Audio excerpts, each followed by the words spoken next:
So I am in Microsoft Paint, and this is what the icon looks like from Microsoft Paint. And we're going to create a tessellation. This is one of my favorites. I think I've been doing this for over 20 years. Uh, but I'm not using a mouse, so we'll see how that goes. Okay, so we want to select the rectangle tool. And for our tessellation, I would go for roughly this size. And it looks like I do not have it automatically filling in. So I am going to take the fill, and let's just make sure our color one is a color. I would recommend black, and definitely color two, we want it to be white.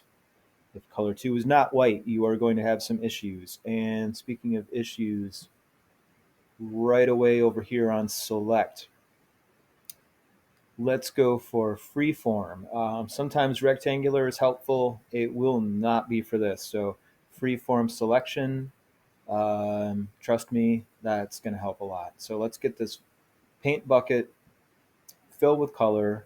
Let's just go with black. All right. So my recommendation, this is just how I always do it, just to keep it simple, is to cut a piece out of the bottom of this shape and move it to the top. So I'm going to get my freeform select. My recommendation is to start outside the object and go through the corner or a little bit above the corner. And then as long as your line is not crossed through itself or go outside of the object and come back in, you should be okay. So once you're in there, create your line. I mean, you could get real crazy and zoom in and make it really, really super detailed. I'm just going to go ahead with this. And again, when I pop back out, I want to be above that bottom right corner. Would it work if you weren't? Sure. But this makes it just a little easier. So maybe something like this. Don't stop there. Keep holding down your button until you get all the way back over and you connect. All right. Now we have this select box here. We want to click inside that. I kind of go for the middle, and this is where we're going to be able to move the bottom to the top. And hopefully I left enough room above my square here. It could be a rectangle too, so that I can see all of this shape. So now I'm pulling out the shape all the way around.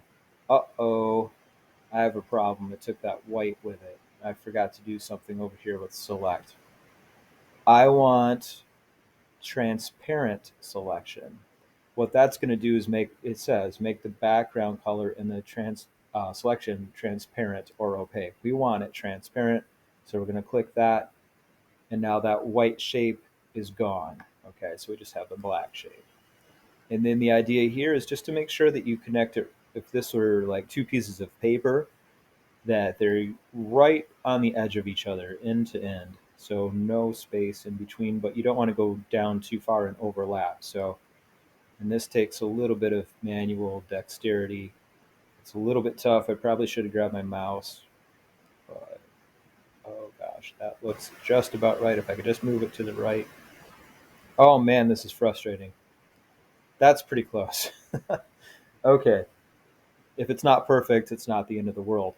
So there's our tessellation shape, and the idea here is to have the top and the bottom the same shape, although one's a negative shape that's been cut out, one's a positive shape. And then the left and the right should be the same, and right now they're just flat. Okay, and that's fine, but we're going to change that. So now we want to cut through the middle, and we're going to take that left side and move it over to the right side. So I've got my select. I am going to start outside the object and go through the middle. And again, I think once I'm inside this shape, I'm going to stay there until I pop out on the other side. So I'm still inside, now I'm out. Remember, you don't want to stop there. You want to come all the way back around and connect somewhere over here. I'm inside the select box here, inside that dotted rectangle. And I'm going to grab this piece and pull it over to the right. So again, it's been cut out here. And we want to match up those two flat sides about like this. Now, would it matter if it slid down a little bit or up? Probably not, but I like to try to get it pretty close. So something like that. Okay, and my goodness, I'm not sure what animal this is going to be. Ooh, it kind of looks like a deer combined with a rabbit or something. But anyway, that's my shape. Okay, we're in pretty good shape. This might be a good time to save if you're in the middle. Obviously, we're in the middle of working on it. I'm just going to keep going. So I'm going to select all of this. Some people like to go here and change it back to rectangular at this point. I guess it doesn't really matter. Let's do it. I don't usually do rectangular, but it doesn't really matter. So I'm going to grab this and I'm going to copy it. There's always like 15 different ways to copy and paste, right? So you could double click, select copy. You could go up here to the top and hmm, that's weird. I must have copied it already. If it wasn't copied, let's try that again. It should let me select copy. Maybe this is just paste. Okay, I guess it's copy here. So I could select copy here. I could do Control C on the keyboard. I don't normally click copy up here, so let's do that. I'll just do it differently. And then paste. Again, I could hit Control V. I could press, click up here. Um, I could right click on here and do paste. Let's do it that way. Paste. Okay, now I've got two of these. This is a good time to make sure it matches up like a puzzle piece. It looks like it'll match up on the left here pretty well. I probably, like I said before, should have grabbed my regular mouse, but you can tell that matches on the bottom. Same thing. Looks like it's going to match up pretty well there. Again, using my trackpad's a little tough, but it's pretty close. You can see those do match. And on the top, even though it's going off the edge of my page here, pretty close. And on the right side. And you know what? I think I am going to grab my. Oh, look at that! I am going to grab my mouse though, because this is very frustrating. Now, by the way, one thing a lot of kids like to do, they go, "Oh, I got it connected," and they let go of the mouse. They leave it there. You don't want to do that because now we don't know where one shape begins and one shape ends. Now, I just said we don't want to do that, and then I did that. It's okay. You can just undo and then paste it again. So it's not a big deal. But we do want these to be two different colors just to really make mine show up well in this example. I'm going to go with a really bright color. I'll do red. Okay, so now I'm going to do the paint bucket and just fill this with color one red. And then that way, when I slide them back together, and this time, now if they're real close together, you'll have to do the freeform selection tool to get in between. I could have done the rectangular tool here, but we just want that shape alone. Oh, and by the way, if you're part of the idea here is to make this look like an animal, I believe. So before you start connecting these, you might want to start working on that. I'm not going to make you sit through my idea of, oh my goodness, whatever I'm going to do with this. But let's say, well, the front of this kind of looks like a rabbit to me. So I'm going to put just a little eye. I'm going to select black, or maybe I want a circle. I don't know. I can't decide. Or maybe I want to spray paint it on. Let's see. What happens if I do spray paint here? Okay. Here's my little eye. Here's my nose. And let's get a little pencil. Start. Maybe it's like one of those jackalopes. Not a real animal, but with a little mouth here. All right. And I could keep going and change colors. I'm not going to, like I said, I don't want to make you sit through me trying to figure this out. Now, I really want this one on the left to match. So maybe I should have done this sooner, but I think I'm just going to go ahead and get rid of that left one.